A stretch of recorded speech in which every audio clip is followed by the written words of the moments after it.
So the homework gap and the digital divide have always been a problem in education, but since COVID and the pandemic have happened, the huge gap has just been exacerbated.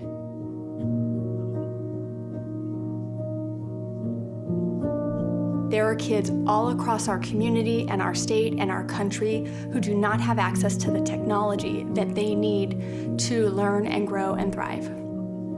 In some places in our state, as soon as schools shut down, if they didn't have a computer or internet, some of those kids were lost off the map. Like literally the teachers didn't hear from them again. They were out there going to their houses trying to find where they were. You know, we used to think of technology as being almost supplemental. It was kind of an enrichment activity that you did in school. It's gone past being enrichment. Technology is literally the way that they access their right to a free and public education.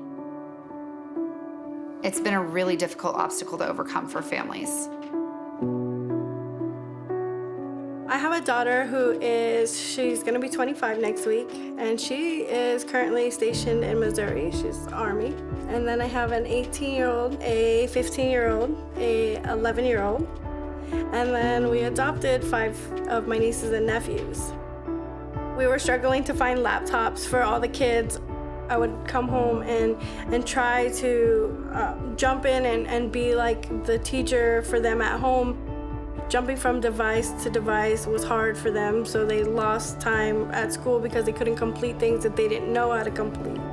When a student doesn't have access to those computers, to those laptops that are initially making their education happen, they fall behind in every category in school.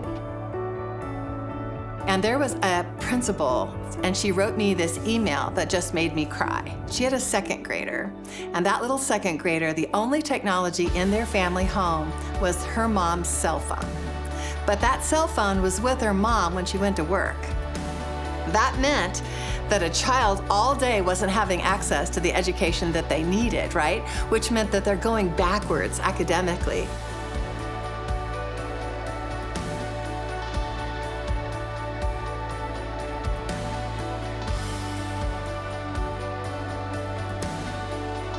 When Shannon came to me and said, Scottsdale Bible really cares about the digital divide, like they care about what's really happening. If Scottsdale Bible comes and joins us with School Connect as a nonprofit and the city government, we all put our money together, we can actually do away with the problem.